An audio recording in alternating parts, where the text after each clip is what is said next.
All praise to the god of plagues, death, and despair, because today we've got some new unit previews for Plaguebearers, Beasts of Nurgle, Plague Drones, Gnarlmaws, and one guy riding a snail.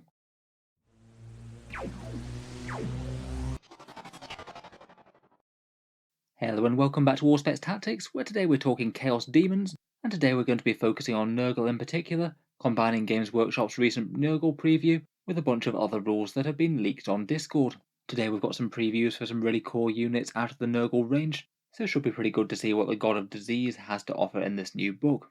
Currently, I'd say that Nurgle lists aren't particularly strong out of the Chaos Gods, but probably not the weakest either. In 8th edition, we often have people running mass amounts of Plaguebearers with ridiculous amounts of them on the board, though that just doesn't seem to be durable enough to hold up to the rigours of 9th edition, unfortunately. But it's not that Nurgle aren't without some decent options. Beasts of Nurgle are very tough for the cost already, and Nurglings can allow some interesting shenanigans.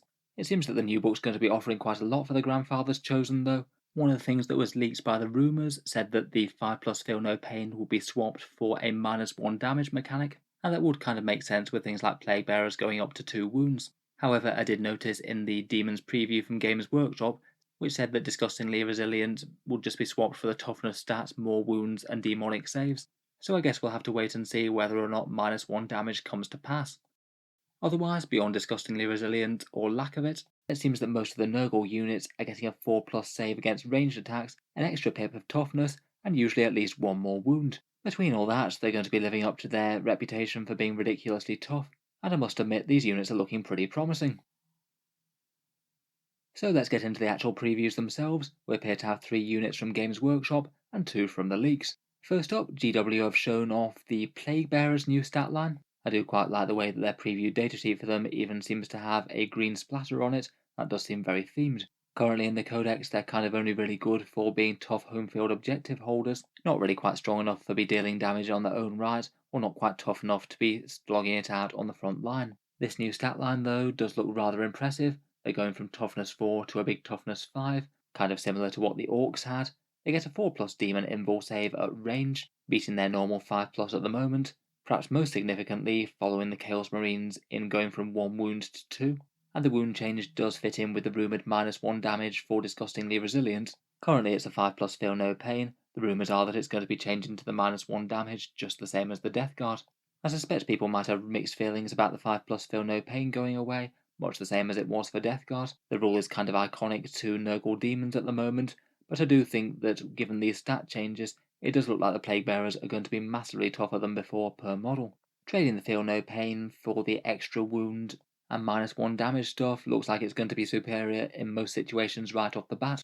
But then when you add a increase to toughness 5 and the 4+ save at range into the bargain, and there's no way that these Plaguebearers aren't coming out massively ahead. My guess is that with these stats, they're probably going to be costing more than the 9 points that they are currently. Otherwise, just fielding 100 of these will basically give you a threat on the board that the opponent's just really not going to chew through all game long, never mind what the other half of your army is doing. Besides that, there are another couple of little tweaks to the stat line. They get +1 attack for 2 attacks rather than 1. It looks like from one of the other leaks that the Plague Swords might be going to AP -2 as well, which will be quite a nice tune-up. And their leadership has dropped a pip from 7 down to 6 again, but it is rumoured that their sergeant equivalent will be keeping the leadership 7, so no real change there for the unit as a whole. Overall though, it's hard to see how these can't make things even better for the Plaguebearers. I guess it might change the way that they're fielded though. Already as the durable troops choice they can be quite nice for holding home field objectives, but if they get just a lot tougher and cost loads more, it still might be better to do it with really cheap units. Say for example, if Brimstone Horrors still wind up being troops, it might be better just doing minimal investment and parking a unit of them on home field objectives rather than paying for more pricey Plaguebearers, even if they're tougher point for point. Hopefully these changes will get them into a position though where they can credibly just move forward and actually fight for the midfield. I think that would probably be what Nurgle players most like. Moving on, we have the big and slightly freakish Beasts of Nurgle, currently perhaps one of the single best Nurgle units in the Codex, for just 35 points, 5 wounds with an invul, toughness 5 and a Feel No Pain is really a lot of durability. They don't have exactly spectacular damage output, but they can still be really quite annoying to deal with. In general on their stat line it is an improvement. They have just got a tiny bit slower, going from 6-inch movement to 5, but it's probably worth the trade-off for the massive amount of durability that they've gained. It's kind of very similar to the Plaguebearers to be honest, a toughness boost from 5 to 6, a wounds boost getting 2 extra ones to go up to Nurgle's favoured 7. They also get the better invul save at range, going to a 4+ on their demon invul, and rumoured to be trading the 5+ feel no pain for the -1 damage. I must admit though, probably the most concerning thing about their toughness though is a rule that Warhammer community previewed, the fact that they regenerate lost wounds at the end of each phase. This was a rule that we saw on the Chaos Spawn not too long ago, although technically they do have a slightly stronger version of that rule. But the way it works here is pretty crazy, just because it's such a big tough model with a good invul and a crazy 7 wounds.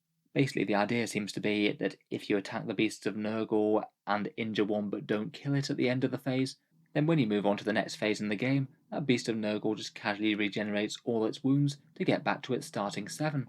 That really is pretty crazy. That does seem pretty super annoying to play against, to be honest. It means that you're going to need to focus the beast of Nurgle likely with multiple units to do any damage at all. Say for example, if you just have a unit of Space Marines fire off 20 bolter shots at them, you're probably going to chip maybe 2 or 3 wounds off or something, but then that damage is going to be made completely redundant as the beast just heals. Kind of like the Chaos Spawn, it seems like these beasts of Nurgle might just be absolutely great units for skirmishing on far-flung objectives. If they're going to be fighting with enemy foot troops and things, then those units are just basically going to be literally incapable of killing them unless they can get some range support from somewhere else on the table, or a really strong melee unit to wipe out the beast in one attack. I think it's just going to be super painful every time you dedicate a whole bunch of shooting to a beast unit, and then all of a sudden that damage just gets undone because you don't have quite enough guns to finish off the beast that was on 1 wound or something. Otherwise, that's not all though. It looks like their melee is going to be getting a bit more dangerous. They've gone from strength 4 up to strength 6, and d6 attacks up to a big 6. My guess is that the strength buff might be compensating for them losing rerolls to wound. I feel like that's no longer going to be Nurgle's default thing if the heralds are giving reroll ones to wound auras. Basically, we don't know how strong their melee is going to be though. It depends on what sort of profile they're attacking with. A bunch of extra attacks and much higher strength do seem pretty promising though. Finally, they previewed one more rule for them, which is called Gooey Demise, or very evocative there. When the beasts die, if you roll a 6 and they explode, and enemy units within 3 inches take 1 mortal wound, but it doesn't appear to affect your demons. Again, my guess would be that they might well have gone up in points costs.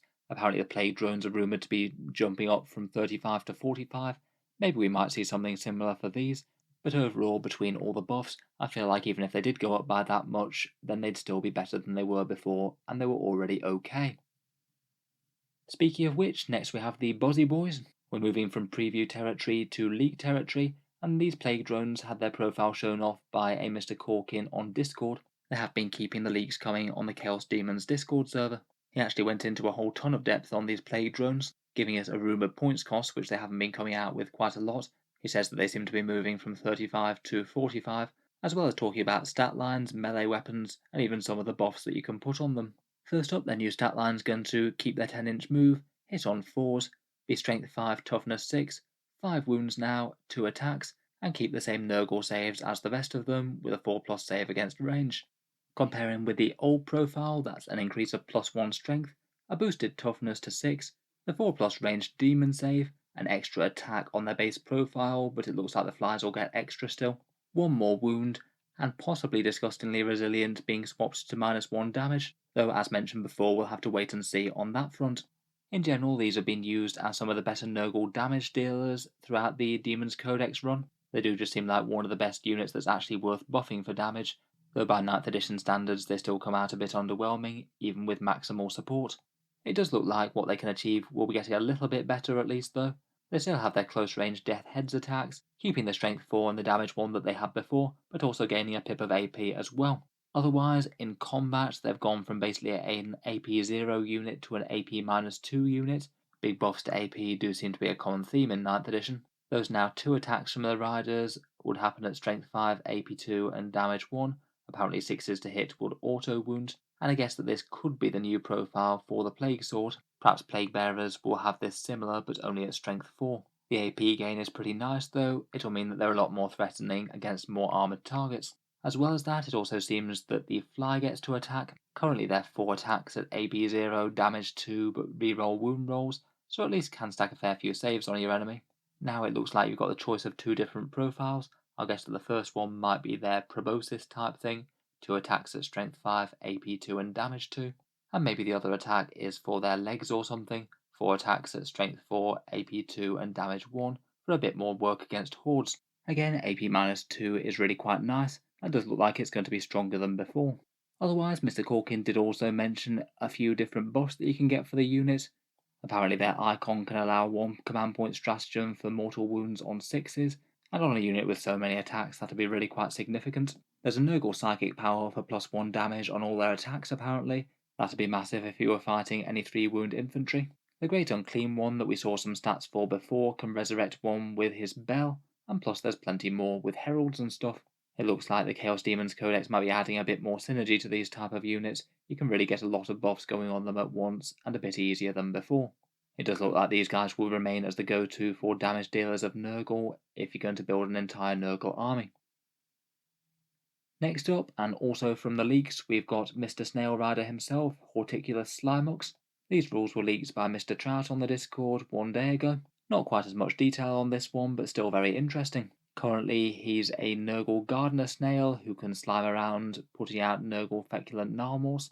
He's already at least fairly tough for the cost, or a 9 wound character with character protection, but maybe just costs a little bit much for what he does at a big 160 points. The details that we have for this guy is that he gets a 4+ demon save at range and in melee, +1 toughness to toughness 7, remains 9 wounds for a bit of character protection, and again may or may not get that new disgustingly resilient rule for -1 damage. The really quite fun rule that's unique to him though that was shown off was an ability to corrupt terrain features, presumably as he goes around spreading the Garden of Nurgle. It's really quite a fun ability that we've not really seen all that much in 40k, certainly not on something that can be done for free each turn. Apparently if he ends his move on a terrain feature, then he can basically choose to corrupt it for the rest of the game. Enemies treat it as if it was difficult terrain, so a -2 movement and charge debuff, and also if any enemy models end their move in the terrain feature, then they take D3 mortal wounds. It sounded like from the leak that that would just happen automatically. I suppose there's a chance it might be on a 2+ or a 4+ or something. Still though, that could be a really big deal, particularly if you're playing with some really big paces of terrain. If you get that off on a really big ruin or something in the middle of the board that the opponent almost needs to move through, then you're going to be in for a good time. Really quite fun rules for our pretty daft little snail rider though. Finally, and moving back to the Games Workshop preview, we've got the new stats for the Feculent Gnarlmaw, the big and smelly tree of Nurgle that is their unique fortification, and is currently more sort of battlefield debris that you can't target or destroy. From one of the other leaks, it sounded like we'd have the option of fielding a Corn Skull Altar, so that would mean there'd be 2 different fortification datasheets in the codex. Currently, it gives a whole bunch of different buffs to nearby Plaguebearers. When they're within 7 inches, Nurgle units can advance and charge or advance and shoot. It can belch out a few mortal wounds to enemy infantry and stuff that stray too close, and it grants light cover to nearby Nurgle demon units, a buff that's sometimes helpful, but more often than not you're going to be relying on the demon invul saves. We don't know how much, if any, of that remains, but the 2 rules that Games Workshop previewed are Shroud of Flies and Plaguebearers Chime. Shroud of Flies giving a -1 to hit to Nurgle units that aren't vehicles or monsters within 6 inches. That one is quite a nice durability buff to be fair, and looks like it will combine very nicely indeed with the big toughness boost that we've seen to Plaguebearers and the rest. And Plaguebearers Chime would allow you to have the chance of resurrecting slain Plaguebearers. You target a unit that's within 6 inches, roll 7d6, and for each roll of a 6, a Plaguebearer stands back up from the grave. Not an enormous amount of healing there. It's really quite unreliable, but would average you returning a Plaguebearer per turn. Doesn't seem like a terrible option though to make Plaguebearers a bit more tough as they slog it towards the midfield.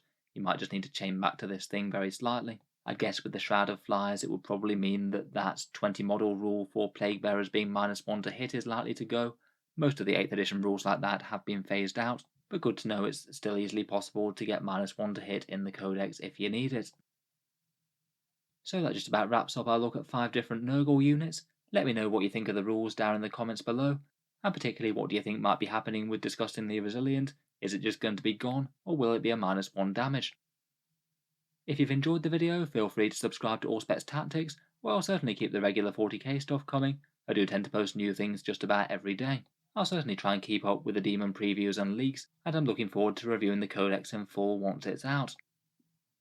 Finally, if you have been enjoying the videos on the channel, I would just like to mention that Auspex Tactics does have a Patreon page, and you can find that down in the video description if you're interested.